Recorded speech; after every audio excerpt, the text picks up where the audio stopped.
डीडवाना कुचामन से इस वक्त की बड़ी खबर आ रही है सामने, जहां दिन दहाड़े एक व्यापारी की गोली मारकर हत्या कर दी गई है। मृतक व्यापारी की पहचान कुचामन निवासी रमेश रोलानिया के रूप में हुई है। रमेश रोलानिया को ये गोली तब मारी गई जब वो जिम में कसरत कर रहे थे। हत्या को अंजाम देने के लिए 3 आरोपी एक कार में सवार होकर आए थे और वारदात को अंजाम देने के बाद बस स्टैंड की तरफ भागते हुए नजर आए। इस हत्याकांड को फिरौती से जोड़कर देखा जा रहा है। शुरुआती जानकारी के मुताबिक मृतक रमेश रोलानिया को कुछ दिन पहले ही फिरौती के लिए धमकी मिली थी, जो कि गैंगस्टर रोहित गोदारा के नाम से दी गई थी और धमकी मिलने के कुछ ही दिनों बाद उन पर यह जानलेवा हमला हो गया। बहरहाल मौके पर पहुंची पुलिस ने फिलहाल जिम को सील कर दिया है और आरोपियों की तलाश तेज कर दी है।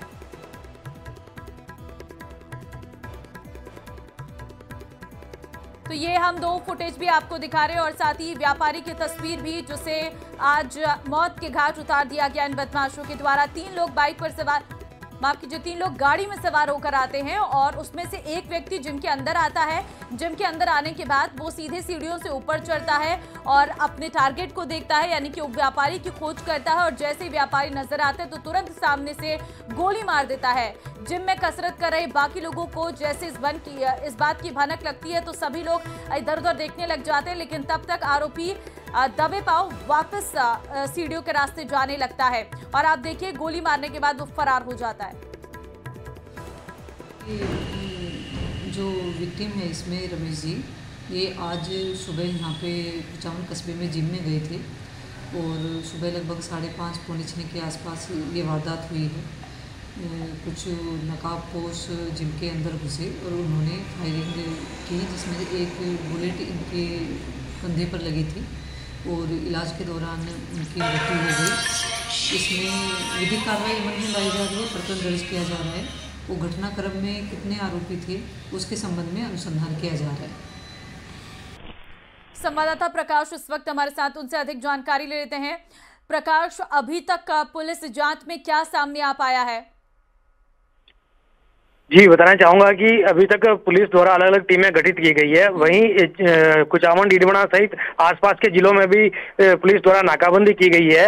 हालांकि अभी तक आरोपियों की पहचान नहीं हो पाई है और किसी भी प्रकार की अभी तक ना ही किसी गैंग ने अभी इस घटना की जो जिम्मेदारी है वो ली गई है। पुलिस प्रयास कर रही है जगह जगह पर नाकाबंदी कर, वहीं टोल नाकों पर जो CCTV फुटेज है उनको भी खंगाला जा रहा है, जिससे कि आरोपियों की पहचान की जा सके। जी ठीक है, लेकिन आपसे भी जानना चाहेंगे, क्या अभी भी जो लोग प्रदर्शन कर रहे थे वहीं पर मौजूद है?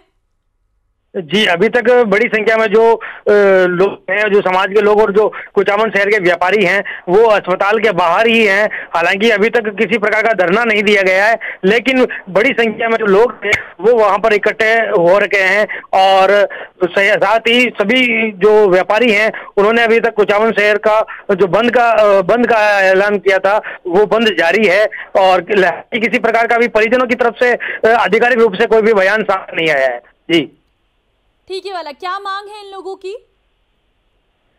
जी, अभी तक ऐसा कुछ भी परिजनों की तरफ से कोई भी अभी तक बयान जारी नहीं किया गया है और ना ही किसी प्रकार का धरना दिया गया है। हालांकि अस्पताल के बाहर बड़ी संख्या में जो भीड़ है वो मौजूद जरूर है। बताया जा रहा है कि कुछ ही समय बाद जो भी आगे की रणनीति होगी या जो भी परिजनों की मांग होगी वो पुलिस और प्रशासन के सामने रखी जाएगी।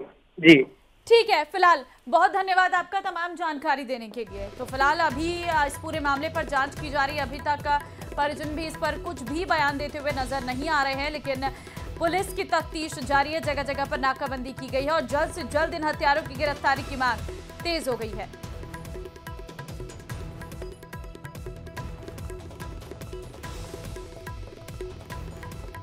तो कार में सवार होकर आए थे ये तीनों आरोपी, जिसमें से एक ने अंदर घुसकर सीधे व्यापारी पर बंदूक तानी और मौके पर ही मौत हो गई।